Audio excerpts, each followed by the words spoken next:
Good morning student. आज के class में हम लोग चार्जर सर्किट्स के बारे में देखेंगे। ये चार्जर सर्किट है क्या? चार्जर सर्किट एक ऐसा सर्किट होता है जिसकी सहायता से हम लोग बैटरी को चार्ज करते हैं। प्राय जो हम लोग जनरली यूज जो बैटरी करते हैं वो बैटरी 6 वोल्ट या फिर 12 वोल्ट का बैटरी होता है। इसलिए प्राय जो जनरल यूज के लिए जो चार्जर हम लोग मार्केट में देखते हैं या बनाते हैं उसमें 6 वोल्ट और 12 वोल्ट के बैटरी को चार्ज करने के लिए टर्मिनल्स निकले होते हैं।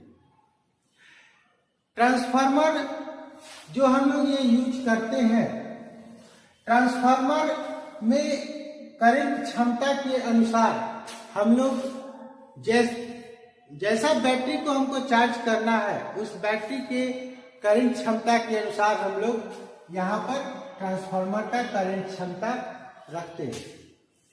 प्राय जो जनरली हम लोग यूज करते हैं वो 5 एम्पियर तक का घरेलू बैटरी को चार्ज करने के लिए 5 एम्पियर तक के ट्रांसफार्मर का यूज हम लोग करते हैं।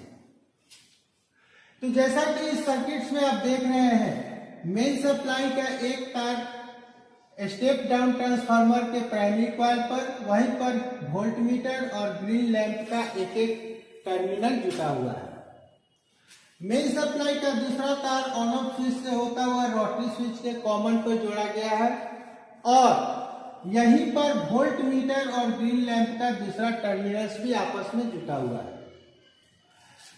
रोटरी स्विच के रूप में यहाँ 1 पोल 3 वे स्विच का यूज हम लोग करते हैं और इसके तीनों टर्मिनल्स को ट्रांसफार्मर के प्राइमरी कॉइल से निकले हुए जो टर्मिनल्स होते हैं, लीड्स जो होते हैं, उस पर हम लोग कनेक्ट करते हैं।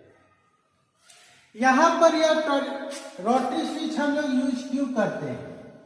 यहाँ पर रोटरी स्विच यूज करने का कारण यह है कि यदि हम लोग का ये जो ट्रांसफार्मर डिजाइन किया हुआ है ये 6 वोल्ट या 12 वोल्ट सप्लाई उस अवस्था में देगा जब इसके प्राइमरी कॉइल में 220 वोल्ट सप्लाई देगा और हम लोग के यहाँ सप्लाई जो होता है फ्लक्चुएट करते रहता है, जिसके कारण यदि 220 वोल्ट से कम प्राइमरी कॉइल में सप्लाई यदि हम देते हैं तो सेकेंडरी कॉइल में हमको 6 वोल्ट या 12 वोल्ट से कम सप्लाई प्राप्त होता है।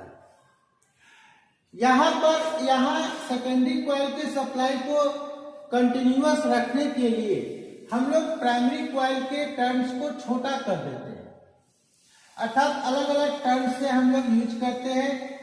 जैसे 220 वोल्ट के लिए, 200 वोल्ट के लिए और 180 वोल्ट के लिए टर्मिनल्स यूज किया हुआ है। जब हमको सप्लाई 200 वोल्ट, ये वोल्ट मीटर यदि सप्लाई 200 वोल्ट बता रहा है तो हम लोग इसको 200 वाले टर्मिनल पर कनेक्ट करेंगे। यदि ये सप्लाई 200 से कम बता रहा है तो 180 वोल्ट वाले टर्मिनल पर कनेक्ट करते हैं। यहाँ पर ये रोटरी स्विच किसी चार्जर में आप देखेंगे कि सेकेंडरी कॉइल में यूज किया जाता है।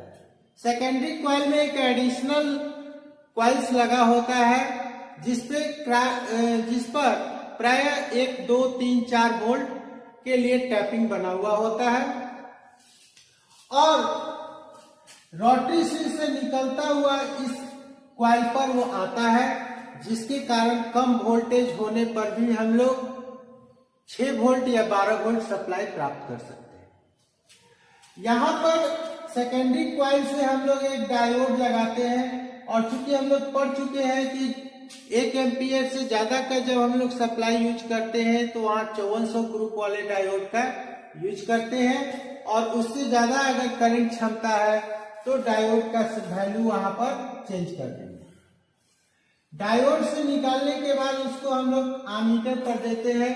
आमीटर पर देने से ये फायदा होता है कि यदि जब बैटरी हम लोग का पूर्ण डिस्चार्ज रहता है उस समय ये आमीटर फुल डिफ्लेक्शन देता है और जैसे जैसे बैटरी चार्ज होता जाता है वैसे वैसे आमीटर पीछे की तरफ वापस आते जाता है। यदि 6 वोल्ट का बैटरी हमको चार्ज करना है तो यहाँ एक 6 वोल्ट का बैटरी हम लोग यूज किए, मान लेते हैं ये बैटरी हो गया हम लोग का, इसमें 2 टर्मिनल्स निकला हुआ है 6 वोल्ट। तो यहाँ पर ये पॉजिटिव टर्मिनल और ये निगेटिव टर्मिनल, पॉजिटिव टर्मिनल को इससे जोड़ देंगे और निगेटिव टर्मिनल को इससे जोड़ देंगे। अब यदि हमको 12 वोल्ट का बैटरी चार्ज करना है,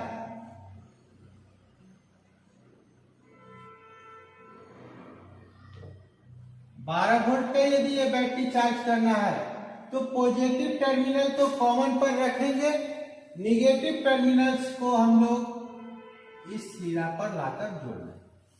तो अब एक ही चार्जर से 6 वोल्ट या 12 वोल्ट का बैटरी हम लोग का चार्ज हो जाता है। यह सर्किट्स काफी उपयोगी सर्किट्स है। आप इस सर्किट्स को